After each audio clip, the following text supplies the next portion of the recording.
Hi, my name's Antonio Arroyo. I'm on a mission to provide the world's best free resource for how any business owner in any industry can grow their business without getting a loan. And today, I'll be explaining what I call John Deere thinking. Now, John Deere was the man that started John Deere back in the 1800s, and right now I'm going to explain how he did so.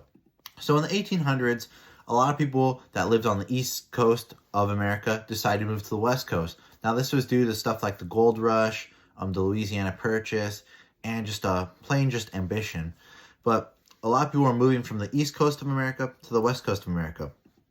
And to a big surprise of the people that were moving was the soil was different from the east coast to the west coast. And this is a problem because you got to eat. So people have to plant food and plant crops and fruit and stuff.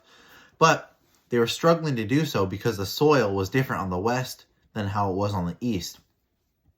And this was a problem because plowing, something that you need to do in order to plant, was very hard because the plows would get stuck in the soil here on the west side.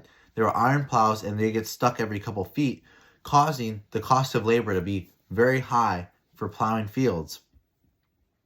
So because iron plows did not work in the west like they did in the east, people thought, oh my, this was a huge problem.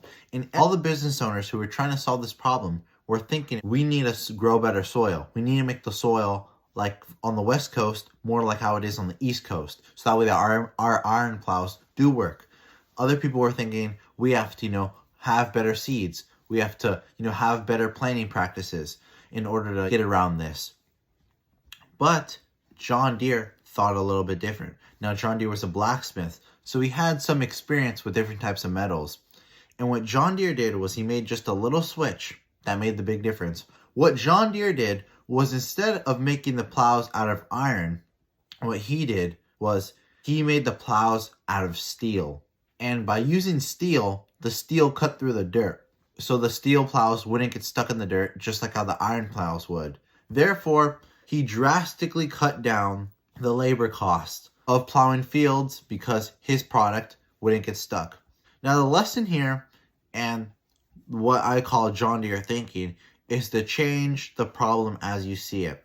Now, I say this because everybody was thinking the soil was the problem. Everyone was like, the soil needs to change. We need to make better soil. The seeds are the problem. We need to have better seeds. We need to have better planting practices. That's what everyone thought. Everyone was going off that the seeds, the dirt was the problem. But what John Deere thought, and what he did, was he changed the problem to what he was strong at and what he wanted to make happen. He was strong at metal. He was a blacksmith. He knew about metals. So what he did was, instead of thinking the soil was the problem, he thought the iron plow was the problem.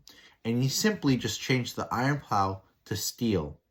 And by doing that, he launched the $104 billion company that we now know as John Deere. So that's the lesson today. Very quick video. Just think about it. When you have a problem, think, can we change this problem to what you're strong at? Can you change the problem you're experiencing to what you're strong at? Because a lot of the times you can change the problem and open up new possibilities and room for a better solution. So yeah, if you have any comments, questions, concerns, suggestions, please do not hesitate to reach out to me at faq@antonioarroyo.com or 510-556-3775. Once again, that's 510-556-3775. Thank you so much, and have a great day. Goodbye.